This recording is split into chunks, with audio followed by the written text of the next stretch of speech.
ప్రజాస్వామ్యం గెలుస్తుందా, రాజ్యాంగం గెలుస్తుందా, మనిషి స్వేచ్ఛ గెలుస్తుందా లేదా అనేది ఇంకొంచెం సేపట్లో తెలిసిపోతుంది.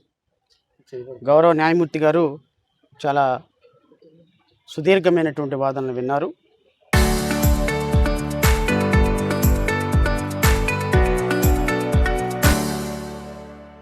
ఈరోజు రావణ్ణి మరలా 4వ కేసులో పాయికరాపేట పోలీసులు అరెస్ట్ చేశారు. ఈరోజు ఎలమంచిలి కోర్టులో ప్రొడ్యూస్ చేశారు. ప్రభుత్వం తరపున పబ్లిక్ ప్రాసిక్యూటర్, రావణ్ తరపున నేను ఆర్గ్యుమెంట్స్ వినిపించాం. చాలా సుదీర్ఘమైన వాదనలు విన్న తర్వాత తీర్పును రిజర్వ్ చేశారు. బహుశా కొద్దిసేపట్లో తీర్పు వస్తుంది అని ఆశాభావం వ్యక్తం చేద్దాం. అయితే ఈరోజు జరుగుతున్న పరిస్థితులు ఒకసారి మీడియా సోదరులతో పాటు ప్రపంచం, సమాజం కూడా గమనించమని కోరుతున్నాం. ఒక వ్యక్తికి మాట్లాడే స్వేచ్ఛ ఉంటుంది. మాట్లాడే స్వేచ్ఛ కొన్ని సందర్భాల్లో కొంతమందిని చూసినప్పుడు కొంచెం ఎక్సెసివ్గా ఉండొచ్చు. ఈ రాష్ట్రానికి ఉప ముఖ్యమంత్రిగా ఉన్న పవన్ కళ్యాణ్ గారు సుగాలి ప్రీతి అనే ఒక పాప గురించి, దుర్మార్గులు, దుష్టులు ఒక పాపని, 14 ఏళ్ల పాపని రేప్ చేస్తే గర్భం నిండా వీర్యం ఉంటే సమాజం స్పందించదా అని కేకలు వేస్తే, ఎక్కడ కేకలు వేస్తే, గుంటూరు సభలో కేకలు వేస్తే విశాఖపట్నం బీచ్ రోడ్లో కూర్చున్న వాళ్ళకి వినపడింది. ఇదే పవన్ కళ్యాణ్ మళ్ళీ నిన్న డిఎన్ఏ లేదు, పాప రేపు లేదు అని మాట్లాడాడు. ఎవరు మాట మార్చినట్టండి? ఎవరు మాట మార్చినట్టు? ఎవరు ఎలిగేషన్లు చేసినట్టు? అంటే ఉప ముఖ్యమంత్రి కాకముందు గర్భం నిండా వీర్యం ఉండి ఉప ముఖ్యమంత్రి అయిపోయిన తర్వాత మారిపోయిందా? మరి మీ మీద కేసు కట్టొద్దా? నిన్న ఢిల్లీలో నుంచి చాలా సుదీర్ఘమైనటువంటి ఉపన్యాసం ఇచ్చారు మీరు. నా కొడకల్లారా అన్నది, గొంతె పిసికి చంపుతానన్నది, కర్రల, రాడ్డుల, కత్తుల, మీరు చెప్పండి రా. ఇది మంచి లాంగ్వేజ్ అండి? ఇది అఫెన్సివ్ లాంగ్వేజ్ కాదండి? బహిరంగ సభలో 30,000 మంది అమ్మాయిలు మిస్ అయ్యారని చెప్పింది కరెక్ట్ స్టేట్మెంట్ అండి? ఒక మాట మాట్లాడితే మనం పబ్లిక్ గమనిస్తున్నారు, సోషల్ మీడియా గమనిస్తుంది అన్నటువంటి మినిమం కామన్ సెన్స్ ఉండాలి. రావణ్ అనేటువంటి వ్యక్తి, జడా శ్రవణ్ కుమార్ అనేటువంటి వ్యక్తి ఒక కామెంట్ పాస్ చేసాం. ఎందుకు కామెంట్ పాస్ చేసాం? జడా శ్రవణ్ కుమార్ గారు, నాకు రూల్స్ రెగ్యులేషన్స్ ఏమి ఉండవండి. ఒక వ్యక్తిని గౌరవించాల్సిన బాధ్యత మాత్రమే ఉంటుంది. రాజ్యాంగ బాధ్యత నాకేం లేదు. పదే నన్ను పట్టుకొని ఈరోజు కూడా ఒక డిప్యూటీ స్పీకర్ స్థానంలో ఉండి 67 ఏళ్ళు 70 ఏళ్ళు వయసు ఉన్నటువంటి ఒక వ్యక్తి, 46 ఏళ్ళ వయసు ఉన్నటువంటి ఒక వ్యక్తిని పట్టుకొని లిల్లీ పుట్టుగాడు, భూమికి జానడు ఉంటాడు, పొట్టోడు, వాడు అరకోటుగాడు, ఫుల్ కోటుగాడు, వాడు తీసేసిన మెజిస్ట్రేట్ అని పదే పదే 100 మంది మీడియా సోదరులను పెట్టుకొచ్చుకొని ప్రతి సందర్భంలో మాట్లాడుతుంటే నేను రివోల్ట్ అవునా?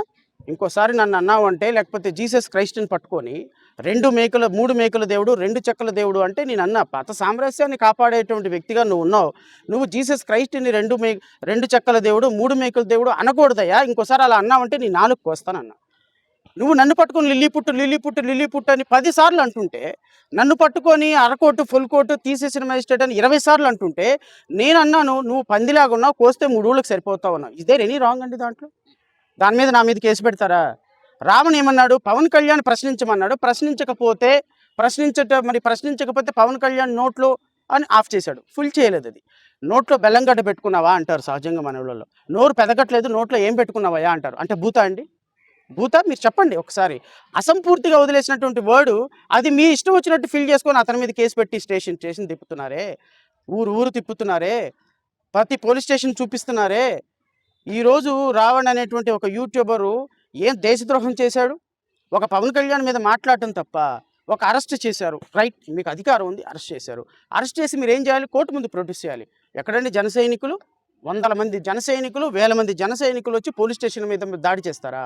పోలీస్ స్టేషన్ మీద బడి కొడతారా? పోలీస్ స్టేషన్ మీద బడి కొట్టి వాడిని చంపుతాము, మాకు అప్పచెప్పండి అంటారా? ఇది మీరు గౌరవంగా మీరు ముఖ్యమంత్రిగా ఉన్న, ఉప ముఖ్యమంత్రిగా ఉన్న రాష్ట్రంలో ఇలా జరిగితే మీకు హోంశాఖ మేము ఇవ్వాలా? హోంశాఖ ప్రజలు ఇవ్వాలా? మీకు 21కి 21 సీట్లు ఇచ్చింది దీనికా? అంటే ఒక రాజకీయ నాయకుడు పబ్లిక్ లైఫ్లోకి వచ్చిన తర్వాత 100 మాటలు వస్తాయి, 100 మంది విమర్శిస్తారు. నువ్వు ప్రజా సమస్యల మీద, ప్రజాక్షేత్రంలో ప్రజల కోసం పనిచేయాలి తప్ప నువ్వు ఈరోజు నన్ను తిట్టిన వాడి మీద ఈరోజు ఈ స్టేట్ ఎక్స్చర్ ఎంత వేస్ట్ అవుతుందండి? ఈ 4 రోజుల నుంచి రమారమి రావణ్ మీద పోలీస్ వ్యయం ఎంత వేస్ట్ చేశారు, పెట్రోల్ ఎంత ఖర్చు చేశారు, మ్యాన్ పవర్ ఎంత ఖర్చు చేశారు, రమారమి ఒక రిమాండ్కి 50 లక్షల రూపాయలు ఖర్చు చేస్తున్నారు వీళ్ళు. 50 లక్షల రూపాయలు ఈ రోజుకి 2 కోట్ల రూపాయలు కొట్టి ఎవరి ధనం అది? ప్రజాధనం. మీరు ఈ ప్రజాధనం 2 కోట్లు ప్రజల కోసం ఖర్చు పెట్టాలి కానీ ఈరోజు మీ పర్సనల్ ఇష్యూస్ మీద మిమ్మల్ని తిట్టినటువంటి వ్యక్తుల మీద ఖర్చు పెడతారా?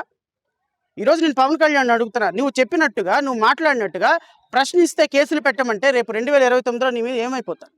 ఈరోజు రావణ్ ఇక్కడ కూర్చొని 4 రోజుల నుంచి మళ్ళీ ఇప్పుడు ఏ స్టేషన్కి తీసుకెళ్తారో తెలియదు, ఏ స్టేషన్కి తీసుకెళ్తారో తెలియదు, మళ్ళీ అతని వెనక పరిగెట్టాలి.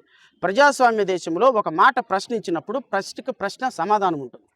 రఘురామకృష్ణరాజు మీద నేను రివోల్ట్ అయ్యానంటే నన్ను అన్నాడు కాబట్టి నేను రివోల్ట్ అయ్యా, దీంట్లో తప్పేంటుంది? ఒకవేళ నా మీద కేసు పెడితే నేను చట్టం ప్రకారం చూసుకుంటా.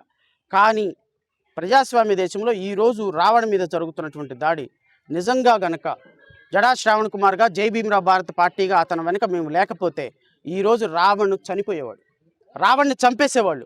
నేనైతే ఒక సాయి కృష్ణ కేసులాగా రావణ్ అయిపోయేవాడు. నేను ఒకటి చెప్తా, నాకు తెలిసిన ఇన్ఫర్మేషన్ వచ్చిన రోజే చేసినటువంటి ప్లాన్ ఏంటి అంటే, పిఠాపురంలోకి తీసుకొస్తున్న సందర్భంలో రావణ్ అనేటువంటి వ్యక్తి రిమాండ్కి తీసుకొస్తుంటే దూకి పారిపోతే ఎన్కౌంటర్లో చంపేయాలి అనేటువంటి ఒక ప్రయత్నం జరిగింది.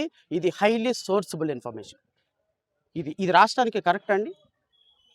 మొట్టమొదటిసారిగా నాకు తెలిసినప్పటికీ కూడా 2 రోజుల క్రితం తెలిసినప్పటికీ కూడా ఇది కరెక్ట్ కాదు. ఎందుకు మనం అనవసరంగా ఎవరో ఒక పోలీస్ ఆఫీసర్ చెప్పిన దాన్ని బేస్ చేసుకుని చెప్పకూడదని, కానీ తప్పనిసరి తప్పటంలా ఈరోజు రావణ్ అనేటువంటి ఒక యూట్యూబర్ని జనసేన ఎక్కడైతే ఎమ్మెల్యేలుగా ఉందో, ఎక్కడైతే వాళ్ళకి బలం ఉందో రావణ్ని ఎన్కౌంటర్ చేసి చంపేయాలి. ఎందుకు? తుల్లో ఏం జరిగింది? రిమాండ్కి తీసుకెళ్తుంటే అతను దూకి చెరువులో పడి చనిపోయినారు, టాయిలెట్కి వెళ్తుంటే చచ్చిపోయారు అన్నారు. అందరూ చచ్చిపోయారు, ఆ సూసైడ్ చేసుకున్నారు అన్నారు. ఈరోజు కూడా అంతే. సాయి కృష్ణ చంపేస్తే ఏం చేసాం? ఈరోజు కూడా అంతే. పవన్ కళ్యాణ్ని ఒక మాట అంటే ఎన్కౌంటర్ చేసేస్తారా? ఎన్కౌంటర్ చేసి చంపాలి అనేటువంటి రావణ్ కుట్రల్ని మేమున్నాం కాబట్టి భగ్నం చేయగలిగాం. మేము ఉన్నాం కాబట్టి న్యాయవాద సోదరులు అతను నిలబడి ఉన్నాం కాబట్టి ఈరోజు అతనికి ప్రాణం దక్కింది. ఈరోజు అతను సజీవుడయ్యి ఈరోజు ప్రపంచానికి జైల్లోనూ ఇంకో చోట కనబడుతున్నాడు. ఈరోజు రాష్ట్రంలో జరుగుతున్నటువంటి సమస్యలను ప్రశ్నించండి అని రాజకీయ పార్టీలను అడిగితే I'm very sorry to say, ఇందాక పేర్ని నాని గారి ఇంటర్వ్యూ చూశాను. రావణ్ అంట జనసేనకి వైఎస్ఆర్సీపీకి కాపులకు మధ్య గొడవ పెట్టడానికంట రావణ్ని పావుగా వాడుతున్నారంట. ఎవరు? తెలుగుదేశం వాళ్ళు. What a stand by YSRCP, what a stand, absolutely stand. Ravan అంట వీళ్ళందరూ వచ్చి కొడతారంట, కాపులు అందరూ వచ్చి కొడితే వైఎస్ఆర్సీపీ వాళ్ళు వచ్చి వైఎస్ఆర్సీపీ వాళ్ళు వచ్చి రావణ్కి మద్దతుగా ఆయన్ని కూడా కొడితే కాపుల మధ్య గొడవ పడి వీళ్ళు జనసేనకి ఫెచ్చింగ్ చేయాలనే విషయంలో అంట రావణ్ అంట అరెస్ట్ అయినట్టు నటిస్తున్నాడంట. రావణ్ అంట తెలుగుదేశం పార్టీ జనసేన క్లచెస్లో పాముగా వాడుతున్నారంట.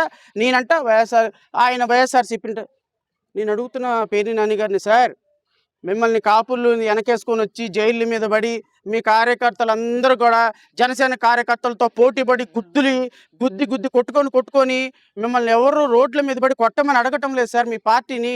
నేను అడిగింది ఏంటంటే, మీరు ప్రతిపక్ష పార్టీగా మాలాంటి వాళ్లకు లేకపోతే రావణ్ లాంటి వాళ్లకు అన్యాయం జరిగినప్పుడు వచ్చి వాళ్ళకి కొంచెం సపోర్ట్గా నిలబడి మీ అధ్యక్షుడు ఖండించి అయ్యా ఇదిగో ఇలా అరెస్ట్ చేయటం తప్పు, ప్రజాస్వామ్యంలో గొంతు విప్పే వాళ్ళ మీద ఇలా అరెస్ట్ చేయటం తప్పు అని ఒక ప్రజాస్వామ్య పార్టీలో ప్రధాన ప్రతిపక్ష పార్టీ కాబట్టి నేను మిమ్మల్ని అడిగా. అదర్వైజ్ నేను అడగను కదా. నేను సిపిఎంని అడిగా, సిపిఐని అడిగా, రాజకీయాల్లో రిజిస్టర్డ్ పార్టీస్ని అడిగా, కలిసి వచ్చే పార్టీలను అడిగా, ప్రజాస్వామ్యవాదులను అడిగా, విద్యార్థి సంఘాలను అడిగా, యువజన సంఘాలను అడిగా, ప్రజాస్వామ్యం మీద మద్దతు ఇవ్వమని మీడియా సోదరులను అడిగా, న్యాయవాదులను అడిగా, ఇంతమందిని అడిగిన దాంట్లో భాగంగా మిమ్మల్ని అడిగానయ్యా. మీ పార్టీని ఏదో వాళ్ళ పార్టీతో గొడవలు పడి కొట్టి అక్కడున్న జనసైనికులను చంపేసేసి మీరు వాళ్ళు కొట్టుకొని మీ పార్టీకి కాపులను దూరం చేయాలనే ఉద్దేశం మాకు కానీ రావణ్కి కూడా ఏం లేదు. మీరు వస్తే ఒక దండం, రాకపోతే 2 దండాలు, నో ప్రాబ్లం. అలాంటి Ravan Telugu Desam party agent, Jana Sena party agent అనే కామెంట్లు పాస్ చేయొద్దని నేను గౌరవ ప్రతిపక్ష పార్టీ నాయకులందరూ కూడా మనస్ఫూర్తిగా కోరుకుంటున్నాను.